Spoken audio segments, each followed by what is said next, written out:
What is up, guys, and welcome to the Day 15 recap of the 2016-2017 NBA season.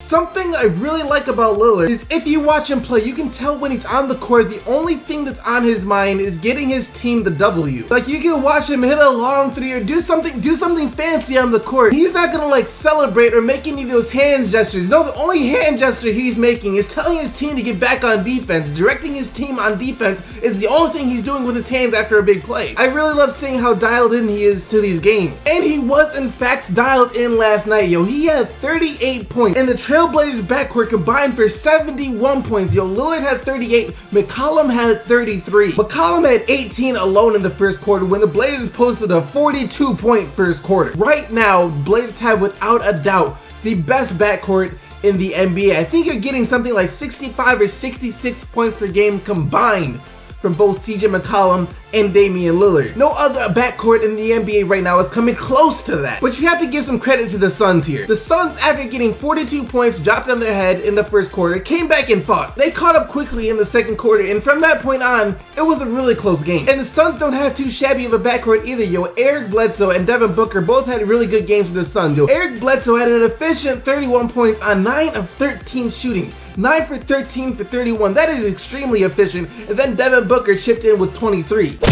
The Cleveland Cavaliers lost their first game of the season last night. Love, Kyrie, and LeBron all had pretty good games. Kyrie only pretty good because he did have 29 points, but it wasn't the most efficient 29 points. He was 11 for 17 from the field, and even worse, 1 for 7 from 3. But that's not what really hurt the Cavs. What really hurt the Cavs was the other guys. Up until last night, players like Mike Dunleavy, Channing Frye, Richard Jefferson, and even Iman Shumpert had been playing really well for the Cavs. They all had off games last night, but yo, look, that's not to take away from the Atlanta Hawks. The Atlanta Hawks played a really good game last night, and they have been a good team so far this year. They're 5-2 right now, which I think is like good for third in the East, even though standings at this point don't really matter too much. Dennis Schroeder and Dwight Howard seems like a nice refresh from Jeff Teague and Al Horford. Nothing against Jeff Teague and Al Horford, but Schroeder and Howard has seemed to be a bit better. Let's start with Dwight Howard. Though a lot of people were saying Dwight Howard fell off, you know, he's not as good as he once was, which is true.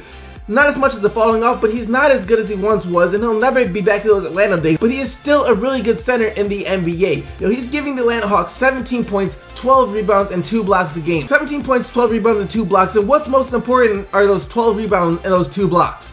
Because if you remember last year and even the year before that, what the Atlanta Hawks had trouble with was rebounding the ball and defending the rim.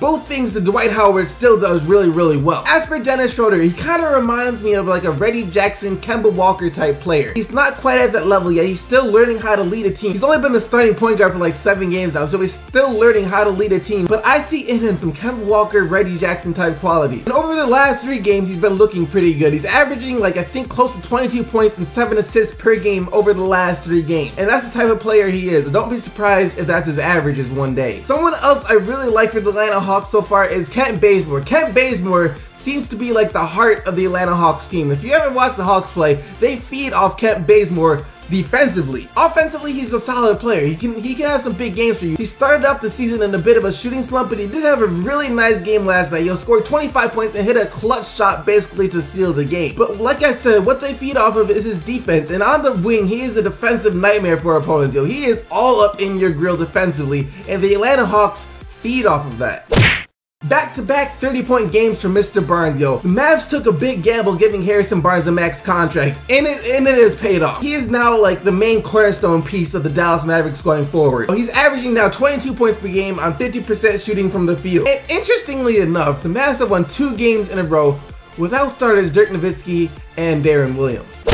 What will it take for the Wolves to start winning games, yo? Okay, last night they lost a close game to the Brooklyn Nets, and the Brooklyn Nets aren't as bad as people thought they were going to be. They're still not the best team simply because they don't have enough talent, but they don't play like a terrible team. But this was supposed to be the year the Wolves started winning, man. This was supposed to be the year they started putting together some W's, and it's still early in the year, so it could still happen. I mean, they just have so much talent on that team that they shouldn't be in the top 5 or even top 10 of the lottery anymore. How many more lottery picks could you possibly need? Wiggins last night was fire. He hit like 6 for 7 from 3 and had I think 36 points on the night. He was fire. Karl Anthony Towns had another good game with 21 points. I can't even say Chris Dunn had a bad bad game. I can't say Chris Dunn had a bad game because they didn't use him much. Second year man, Tyus Jones played 32 minutes off the bench. In his defense, he had a pretty good game, yo. He had like 12 points, 7 assists, and like 5 steals. So, you know, he had a pretty good game. But I would love to see Chris Dunn get more involved offensively, yo. He played 16 minutes, attempted 1 shot. I would love to see Tom Thibodeau put a little bit more faith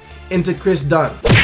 If there is a Denver fan watching this, trust me, I feel your pain. As a Pistons fan, I feel your pain. Yo, the freaking Memphis Grizzlies beat the Pistons twice on buzzer beaters last year. And I will never forget the feeling that I felt when I saw Matt Barnes get a rebound. The Grizzlies have 2 timeouts left. He runs to half court, shoots a half court shot with 2 seconds left on the clock while the Grizzlies had 2 timeouts, and he makes it and the Pistons lose. Yo, I will never ever in my life forget that feeling. I have seen my Pistons lose in Game 7 of the NBA Finals, and that compares nothing to Matt Barnes hitting a half court shot for the win with 2 timeouts remaining and 2 seconds left on the clock. And if you're a Grizzlies fan watching this video, then you guys need to freaking chill out with all these buzzer beaters, yo. It doesn't feel good if you're the other team. DeMarcus Cousins had 28 points, you know, nothing out of the ordinary, you know, nothing crazy for DeMarcus Cousins. And Anthony Davis had a good game. Yeah, I think it was 33 or 34 points. And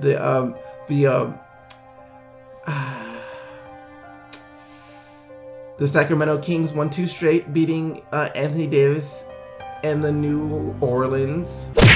And that about wraps it up for the Day 15 recap of the 2016-2017 NBA season. Hope you guys enjoyed it. If you did, be sure to smash the like button and subscribe if you haven't already for more videos. And you guys already know I'll be right back here tomorrow. So until then, keep getting the Bucks team SDC, and I'm out of here. Peace!